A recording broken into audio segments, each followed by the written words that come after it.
Hi, welcome to another episode of GB's Garage. Today I'm going to show you how to change the battery in an Alfa Romeo Giulia key. The same would apply for a Stelvio key, pretty standard key. So we start off with flip it over and there's a couple of ridges on either side. You grab it with one hand and you pull back.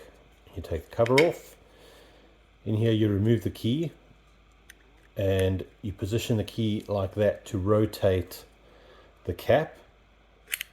It should pop right off, and you can take the corner of the key and just put it in the end. You'll see there's a gap and you just pop it out.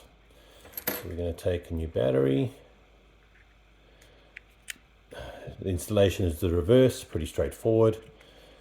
Put the key in, rotate to lock, and then when you put the key back you'll see there's a notch over here, and there's a notch over here.